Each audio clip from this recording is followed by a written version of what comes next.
और भारत और इंडोनेशिया की सभ्यतागत साझेदारी किस तरह से अपने एक तरह से नए आयाम पर जाने वाली है प्रधानमंत्री के इस दौरे के साथ इंडोनेशिया के, इसी पर विस्तार से चर्चा करेंगे। हमारा विशेष भारत इंडोनेशिया संबंध, साझेदारी का बढ़ता दायरा। दो विशेष मेहमान हमारे साथ मौजूद हैं। हमारे साथ एम्बेसडर अशोक सज्जनहार साहब हैं, फॉर्मर सीनियर डिप्लोमेट है। एम्बेसडर अशोक, आपको बहुत बहुत स्वागत है। Professor Rahul Mishra, school of international studies JNU से हमारे साथ जुड़ रहे हैं।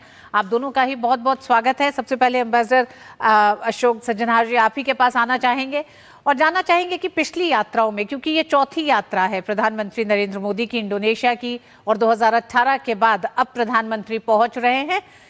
लंबा अरसा 18 के बाद की अगर हम बात करें, लेकिन वैश्विक परिदृश्य में बड़े बदलाव हो चुके हैं।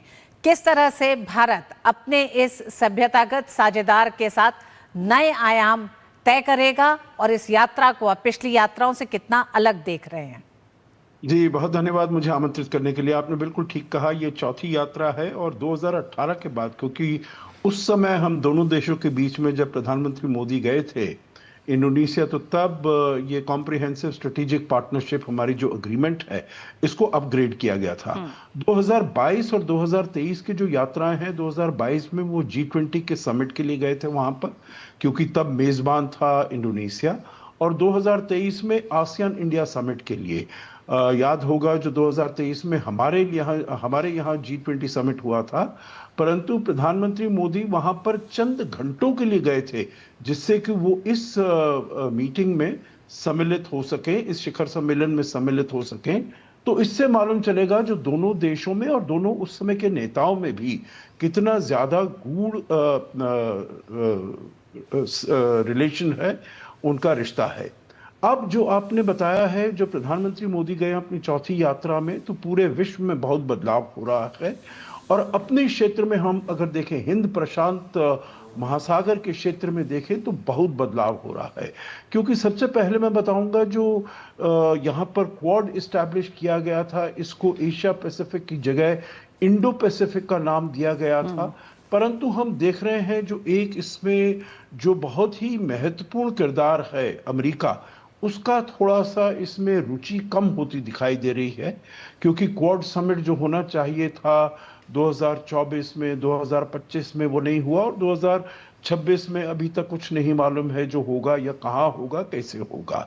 तो इसीलिए इस क्षेत्र की सुरक्षा के लिए, मैरीटाइम सिक्योरिटी के लिए, मैरीटाइम डोमेन अवेयरनेस के लिए ये बहुत ही महत्वपूर्ण है। क्योंकि हालांकि इंडोनेशिया क्वाड का हिस्सा नहीं है, परंतु जो इंडो पैसिफिक इनिशिएटिव है उसमें बहुत ही इसका महत्वपूर्ण रोल है। तो ये तो हो गया रीजनल चीजें, क्योंकि हमारा जो इनिशिएटिव्स लिए हैं भारत ने, एक्ट ईस्ट पॉलिसी है, हमारी महासागर की पॉलिसी है, इंडो पैसिफिक ओशंस इनिशिएटिव हैं, इन सब के साथ इंडोनेशिया बहुत ही महत्वपूर्ण इसमें मेल करता है।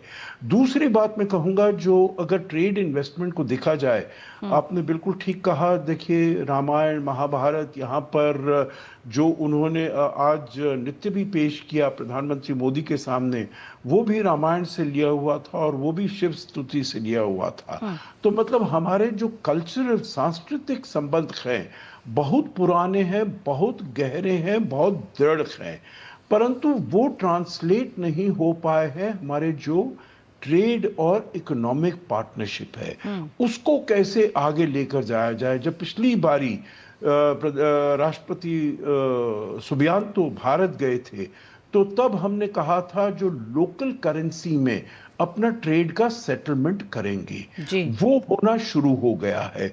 जिससे कि आगे बहुत इसमें सहायता मिलेगी। परंतु अभी और बहुत से ऐसे क्षेत्र हैं, चाहे वो उसमें क्रिटिकल मिनरल्स कहा जाए या और क्षेत्र हैं, जिसमें दोनों देश बहुत अच्छे तरीके से सहयोग को आगे ले जा सकते हैं। जी, पिछले कुछ समय में इस सहयोग को आगे भी बढ़ाया गया है।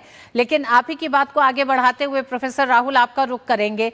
अभी एम्बेसडर अशोक ने भी कहा कि आर्थिक रूप से तकरीबन $30 अरब का द्विपक्षीय व्यापार है, लेकिन ट्रेड डेफिसिट भी है। क्या इंडोनेशिया के साथ भारत के जो संबंध है सिर्फ आर्थिक आधार पर नहीं है? क्या ये बताता है कि ये कितने लंबे संबंध, जिन्होंने अपने संबंधों में आर्थिक और रक्षा क्षेत्र से भी विस्तार दिया है, यानी शिक्षा है, एग्रीकल्चर है, डिफेंस है, तमाम उन क्षेत्रों में लगातार बढ़ाया है। क्या आप मानते हैं भारत की विदेश नीति में इंडोनेशिया का महत्व और बढ़ गया है, जिन कारणों को एम्बेसडर अशोक ने गिनाया, जिसमें हिंद महासागर एक बड़ा क्षेत्र है? जी ऋतु जी, बहुत अच्छा सवाल आपने पूछा और एम्बेसडर सज्जनहार ने बहुत ही अच्छे तरीके से ये पहले ही स्पष्ट कर दिया कि इंडोनेशिया की कितनी महत्ता है भारत की विदेश नीति में। ये जो संबंध अभी जो भारत और इंडोनेशिया के संबंधों में जो नया बदलाव हमें देखने को मिल रहा है, ये एक तरह से समझिए कि इंडोनेशिया इंडिया 2.0 जैसी स्थिति है। हाँ। आज से 80 साल पहले 1951 में जब भारत और इंडोनेशिया के बीच में रक्षा संबंध स्थापित हुए थे, उसके पहले उनके स्वतंत्रता संग्राम में सुकार्नो जो वहाँ के पहले राष्ट्रपति थे और हत्ता पहले जो उपराष्ट्रपति थे, उनकी सुरक्षा इंडोनेशिया का स्वतंत्रता संघर्ष से लेकर के उसमें भारत का बहुत बड़ा योगदान था। पटनायक साहब जो उड़ीसा के बाद में मुख्यमंत्री बने, उन्होंने खुद वो एयरक्राफ्ट उड़ाकर इंडोनेशिया वो लेकर गए। तब से लेकर के और आज तक बांडुंग और एशियन रिलेशंस कॉन्फ्रेंस की बात आपके स्क्रीन पे लगातार चल ही रही है। आज जो संबंधों में परिवर्तन आ रहा है वो बदलती हुई परिस्थितियों के मुताबिक है और उसमें रक्षा एक बहुत बड़ा संबंध है। आपने कहा आर्थिक संबंधों की बात। आर्थिक संबंधों में देखिए डेफिसिट जरूर है, लेकिन ये हमें देखना होगा कि इस डेफिसिट के बदले हम इंडोनेशिया से क्या ले रहे हैं। भारत का 1/3 जो थर्मल कोल इंपोर्ट है, 1/3 इंडोनेशिया से आता है और ऊर्जा संकट जो हमने अभी हम उससे बाहर नहीं निकल पाए हैं, स्टेट ऑफ हॉर्मुज की क्राइसिस से, उसके मद्देनजर कोयला हो या अभी इंडोनेशिया में पाम ऑयल ब्लेंडिंग की बात हो रही है, पेट्रोल में 50% पाम ऑयल ब्लेंड करने की बात कर रहे हैं और हमारे यहाँ 20% एथेनॉल है।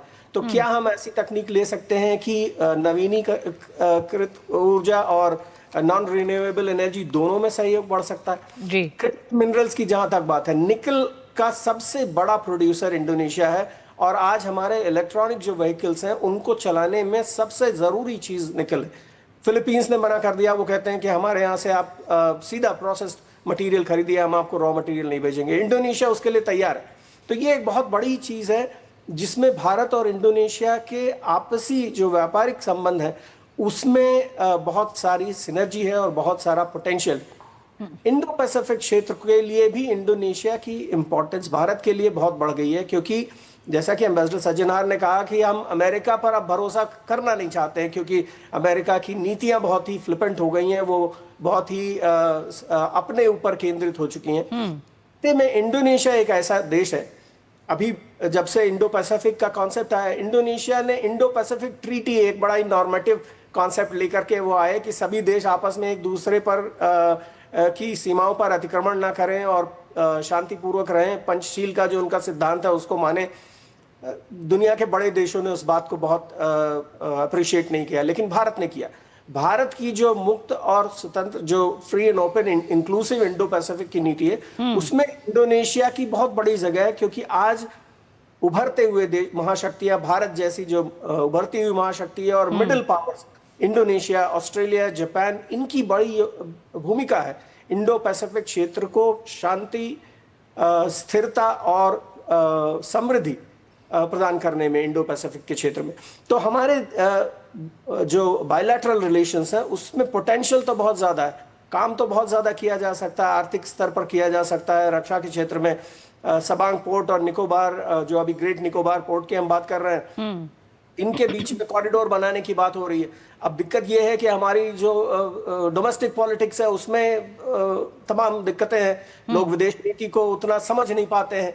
तो ये भी बहुत महत्वपूर्ण है कि ये कॉरिडोर जो सबांग पोर्ट और निकोबार के बीच में जो कॉरिडोर बनेगा उससे कनेक्टिविटी कितनी बढ़ेगी, क्योंकि इंडोनेशिया देखिए हमारा दूर का देश नहीं है जी। ये अंग्रेजों की गुलामी और पिछली सरकारों की भूलों से हम इंडोनेशिया को एक दूर का देश समझते हैं। बाली यात्रा जो जी हाँ, यही वजह है कि सभ्यतागत साझेदार भी हम कहते हैं इंडोनेशिया को। सभ्यताओं से जुड़ा हुआ भारत और इंडोनेशिया एक साथ रहा है, लंबे समय तक साझेदारी के लिहाज से रहा है, वैश्विक चुनौतियों के समाधान के, सामूहिक समाधान के लिहाज से भी ये दोनों देश काफी नजदीक है। हिंद महाक्षेत्र का हम बात कर रहे थे, हिंद महासागर की। क्या सज्जनहार जी आप ये मानते हैं कि बदलती वैश्विक व्यवस्था में भारत और इंडोनेशिया इन चुनौतियों के नए समाधान के संकेत अपनी साझेदारी से दे रहे हैं? इस लिहाज से भी प्रधानमंत्री का ये दौरा अहम होने जा रहा है। जी बिल्कुल, आप बिल्कुल ठीक कह रही हैं। और जो प्रोफेसर राहुल मिश्रा ने कहा, मैं उससे बिल्कुल सहमत हूं। देखिए, जो बदलाव हो रहा है पूरे विश्व में, जो बदलाव हो रहा है, और उसको लिए हमको जिसे कहते हैं निम्बल फुटेड होना चाहिए।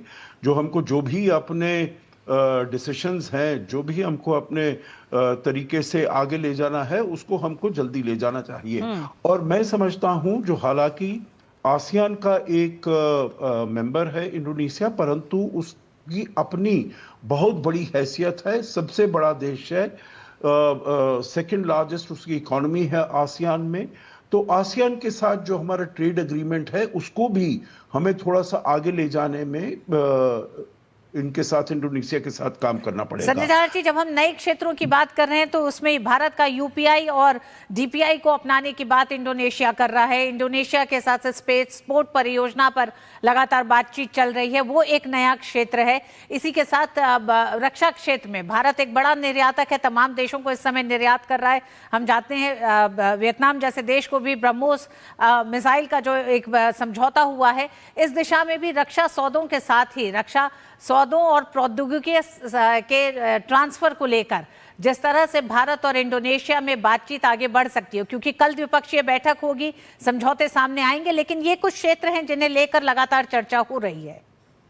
जी आप बिल्कुल ठीक कह रही हैं। देखिए, ब्रह्मोस का तो जो क्षेत्र है, क्योंकि अब आसियान का, जैसे मैं कह रहा था, आसियान का मेंबर है, तो आसियान की जो पॉलिसीज हैं उसको फॉलो करता है। परंतु कुछ देश हैं, देखिए, जैसे फिलीपींस ने सबसे पहले करीब 290 मिलियन की ब्रह्मोस मिसाइल जो है भारत से वो खरीद ली है। और वियतनाम भी, जैसे आपने बिल्कुल ठीक कहा, वो भी सोच रहा है इसको लेने के लिए।